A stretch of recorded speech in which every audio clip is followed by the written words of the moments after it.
কে নাই পানি শেষ একটু আসে নেমে যেতে হবে তারপর পানি আছে অল্প একটু পানি আছে আর কি ওই পানি ওই পানি আছে এই যে এটার ভিতরে অল্প একটু পানি আছে পানি নাই বলে আমরা এখন আছি লালবাগ কেল্লায়। লালবাগ কেল্লার এত নিয়ম কানুন আশা করি না এখানে এত নিয়ম কানুন হবে। ঢোকার পর থেকে অনেক কিছু দেখতেছি। আসলে একটা ঐতিহাসিক স্পেস এবং প্লেস অনুযায়ী নিয়মকানুন হওয়াটাই বেটার। আসলে প্রচুর দর্শনার্থী এখানে প্রতিদিন আসে, যেই কারণে এখানে এত রেস্ট্রিক্টেড এরিয়া। আসলে এরিয়াটা খুবই সুন্দর। আপনারা যদি সরাসরি এখানে না আসেন আসলে বলে বোঝানো সম্ভব না। আর এখানকার পরিবেশটা আসলে একটু অন্যরকম। সপ্তাহে শুক্রবার দিন দেখা গেছে প্রচুর পরিমাণে দর্শনার্থী আসার কারণে এখানে প্রচুর ভিড় থাকে। এমনিতে অন্যান্য দিনের তুলনায় সপ্তাহে শুক্রবার দিন খুবই ভিড় একটু বেশি থাকে আর কি। সো চলুন আপনাদেরকে একটু ঘুরিয়ে ঘুরিয়ে দেখাই এই এটা। আমরা এখন যাচ্ছি আপনার একটা পুকুর পাড়ে। এইদিকে আমি খুব ছোট সময় এখানে একবার এসেছিলাম, তখন সম্ভবত বয়স হবে 12 কি 13। অ্যাকচুয়ালি আমার বড় চাচা আমাদেরকে নিয়ে আসছিল। আমি, আমার ছোট ভাই এবং চাচাতো ভাই তিনজন একসাথে আসছিলাম এইখানে। সো আজকে অনেক দিন পরে এখানে আসলাম। তো সামনে এইদিকে একটা পুকুর আছে, তো আমরা এই পুকুরের দিকে যাচ্ছি। এই হচ্ছে সেই পুকুর পাড়। একটা সময় এখানে প্রচুর পানি ছিল, যখন এখানকার মানুষ এখানে গোসল করতো এবং বিভিন্ন রকম কাজ করত। এখন সময়ের বিবর্তনে এটা আর এখন পুকুর নেই, হয়ে গেছে একটা মাঠ। আপনারা দেখতে পাচ্ছেন এখানে কোনো পানি নেই, শুধু ঘাস আর শূন্য একটা মাঠ নেই।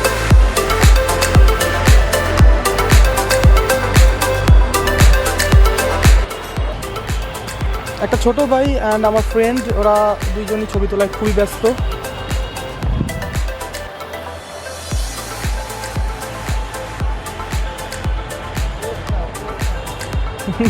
এক একজন এক একটা সুন্দর সুন্দর পোজ দিতেছে আর কি।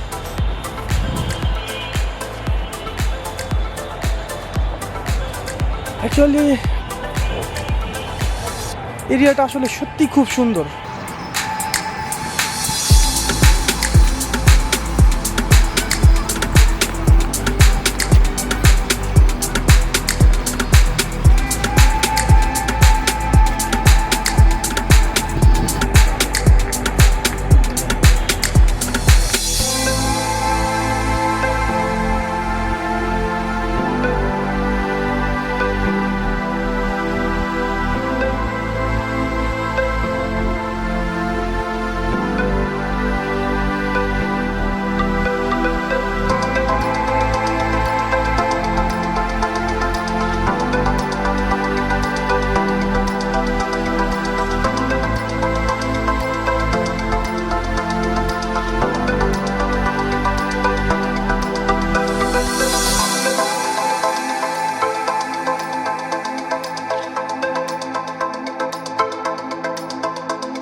যদি আমার এই ভিডিওটি ভালো লাগে থাকে অবশ্যই লাইক করবেন এবং কমেন্টস করে জানাবেন ভিডিওটি কেমন লাগলো এবং আমার পরবর্তী ভিডিও পেতে এখনই সাবস্ক্রাইব করে বেল আইকনে ক্লিক করে দিন।